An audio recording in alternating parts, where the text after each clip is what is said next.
Good day. I'm Ira Epstein and I'm out of the office today, but I don't want to leave you in a lurch. So let's review moving averages if we could, because I think they're so important in all types of analysis if you're a chartist. And the first thing that comes, why use one? And the answer is because it's a reference point. You'll see me over and over talk about moving averages, and the market gets away from it and it comes back, and I'll say it's going back to what I call the line in the sand. Really, what it is a reference point.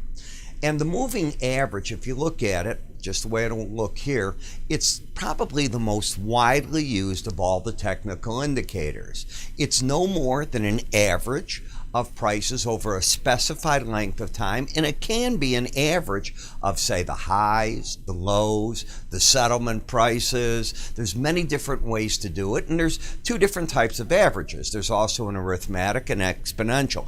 I prefer the simple arithmetic. It is used by analysts to try to determine direction, support, and resistance in a market. There's many ways to use it.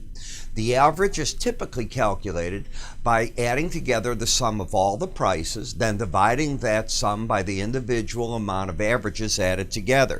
For the purpose of what we're doing here, let's say it's of closing prices, which is similar to us going together to a bowling lane, having a couple of beers, bowling, and we say, okay, we just bowled and we're going to take the score for three lines that we bowl. The first one's 100. We drink a little. We're getting better. We go to 120. We drink some more. We get up to 140. Well, what's our average? You take the sum of those three. It's 360 divided by 3, and we have 120.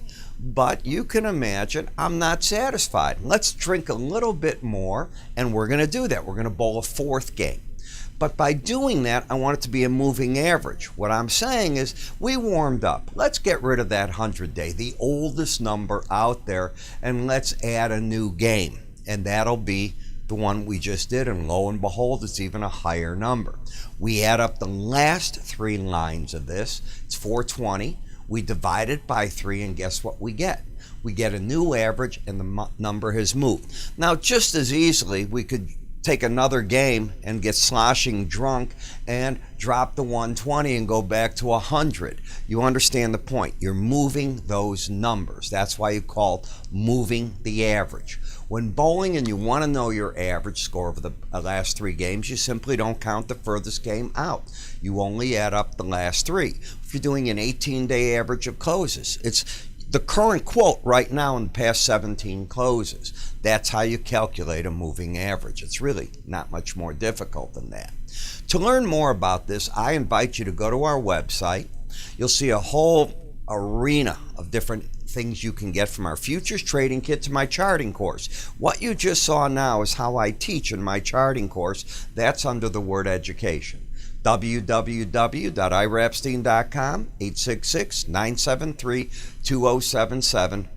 See you shortly.